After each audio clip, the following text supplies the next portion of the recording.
Hello guys, good noon to everybody. So, naka-share sa inyo kabal ba mo na ako ang rice, every time magpalit og rice, mga 5 kilo or 10 kilo, dili na siya mahurot in 1 year. So, napalit og 10 kilo, so napo kay mga 5 kilo na rice karon.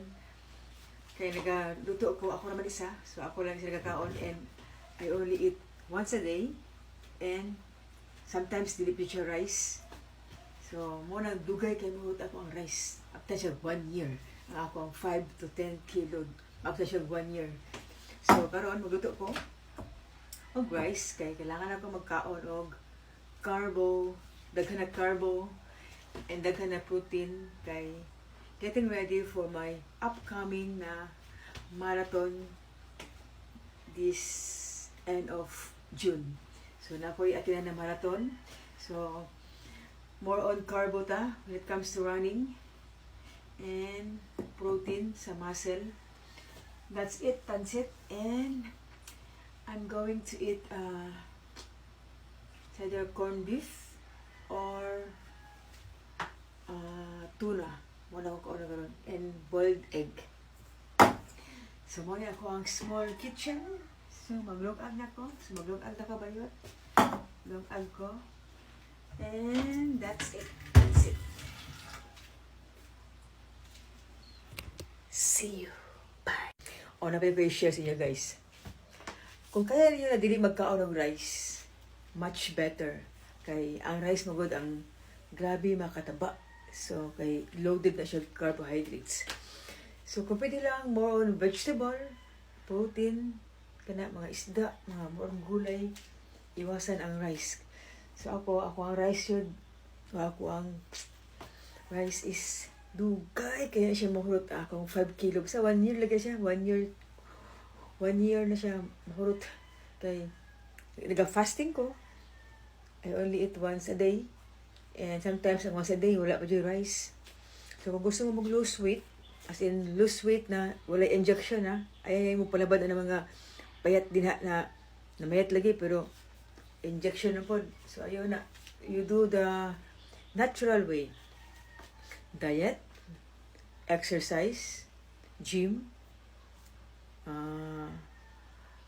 discipline when it comes to intake mo sa sarili. So, muna ang grabe yun na mo na pagsubok sa mo ang lawas if you want to lose weight.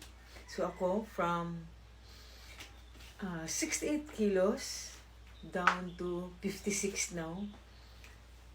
So, ako ginabuhat is, kung ako sa house is, naga-home workout ko, naga-yoga ko, naga-weights ko din.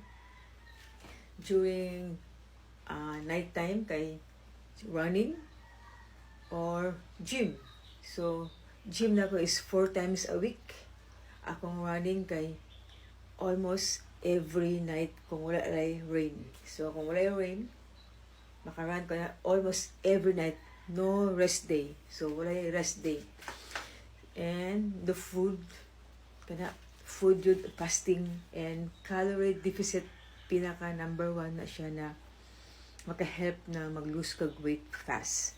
So, that's it. Kung ma-share sa inyo kung why I so slim now. Grabe na ako pagkapayat. Pagkapayat na ko. Yes, and kaya ako next na goal. Ako ang muscle. Kailangan ako muscle para wala na siya sag and mag-firm na siya. Then, I will go back to bicycle. Mag-bike na po ko. So, dagdagan ako ang sports. So, gym, running, yoga, basic yoga.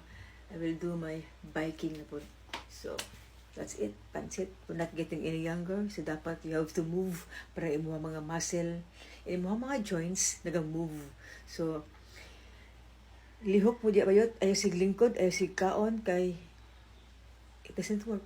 So, dili mo mamayat kung sige lang maglingkod. Dili po mo mamayat o dili mo magiging strong kung sige maglingkod. You have to move your body. So, you have to go out for your peace of mind. For your body, you have to move.